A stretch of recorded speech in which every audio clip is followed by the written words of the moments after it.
अस्सलामुअलैकुम, मेरा नाम रिदा अहमद है और welcome back to my channel doctor Rida Ahmed. कैसे हैं आप सब? उम्मीद करती हूँ आप सब ठीक ठाक होंगे, खैरियत से होंगे। आज मैं आप लोगों से डिस्कस करूँगी डुफेस्टॉन 10 mg टैबलेट के हवाले से। डुफेस्टॉन टैबलेट होता क्या है, इसे इस्तेमाल किस तरह से करना है, किन किन लोगों को इसका इस्तेमाल करना चाहिए, इसके क्या साइड इफ़ेक्ट्स हैं, इसके क्या प्रिकॉशंस हैं, आज मैं आप लोगों से इसमें तफसील से डिस्कस करूंगी। सबसे पहले व्हाट इज़ डुफेस्टॉन 10 mg। बेसिकली ये औरतों के अंदरूनी मसाइल के लिए बनाई गई है। इसका जो फॉर्मूला है वो है डाइड्रोजेस्टेरॉन। ये एक सिंथेटिक प्रोजेस्टेरॉन हार्मोन है जो कि फ़ीमेल हार्मोन की तरह ही वर्क करता है। ये जब आपकी बॉडी में प्रोजेस्टेरॉन हार्मोन की डेफिशिएंसी हो जाती है तो ये इसको ओवरकम करता है, यानी कि इसे हार्मोन रिप्लेसमेंट थेरेपी में दी जाती है। यानी वो ख़वातीन जिनके जो है वो प्रोजेस्टेरॉन हार्मोन्स नहीं बनते हैं या बहुत ज़्यादा कम बनते हैं, तो उसे बैलेंस करने के लिए जो है ये मेडिसिन इस्तेमाल की जाती है ताकि जो आपका हमल है वो महफूज रहे, और इसके अलावा ये बांझपन के मसाइल को भी दूर करता है।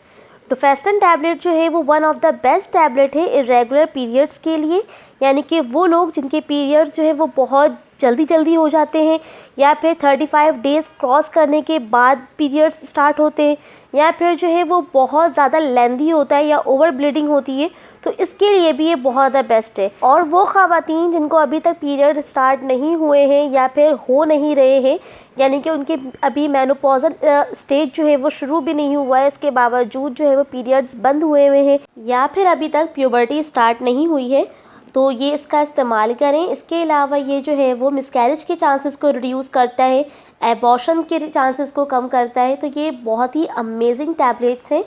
इसको इस्तेमाल करने का तरीका जो है वो बहुत ज़्यादा आसान है कि आपने इरेगुलर पीरियड्स के लिए जो है वो ड्यूरिंग पीरियड्स आपने इस्तेमाल करना है 2 दफ़ा दिन भर में एक टैबलेट, और जिनको पीरियड्स होते ही नहीं हैं उन्हें इस्तेमाल करना है डे 1 से लेकर डे 25 तक। इसके साथ आपने लेना है एस्ट्रोजन मेडिसिन साथ साथ, सही। डे 1 से आपने डे 25 तक आपने एस्ट्रोजन मेडिसिन के साथ आपने लेना है डुफेस्टॉन, लेकिन आप डुफेस्टॉन स्टार्ट करेंगी डे 11 से, सही। डे 1 से डे 10 तक आपने सिर्फ एस्ट्रोजन मेडिसिन लेना है। डे 11 से लेकर डे 25 तक फिर आपने दोनों मिक्स करके लेना है एक एक टैबलेट।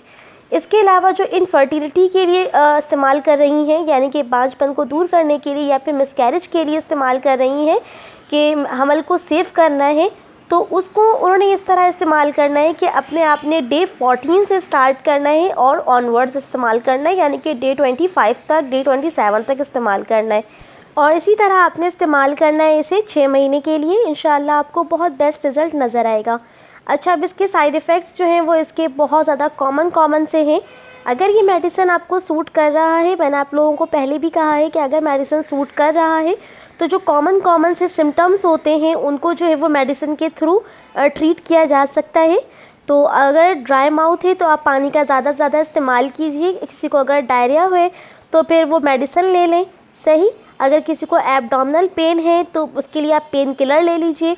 तो इस तरह करके जो है वो आप साइड इफ़ेक्ट को ट्रीट कर सकते हैं अगर आपको ये मेडिसिन सूट कर रहा है तो।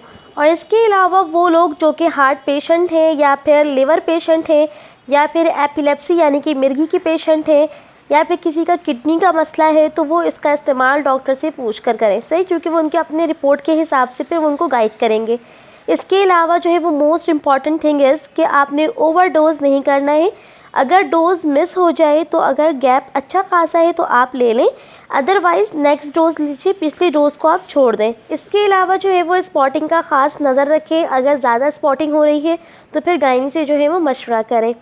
ये थी मेरी आज की वीडियो डुफेस्टन 10 mg के हवाले से। उम्मीद है कि आपको ये वीडियो समझ में आई होगी, पसंद आई होगी।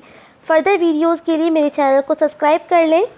अपना ख्याल रखिएगा, मुझे दुआओं में ज़रूर याद रखा करें। मिलूँगी आपसे मैं फिर नेक्स्ट वीडियो में इंशाअल्लाह। अल्लाह हाफ़िज़।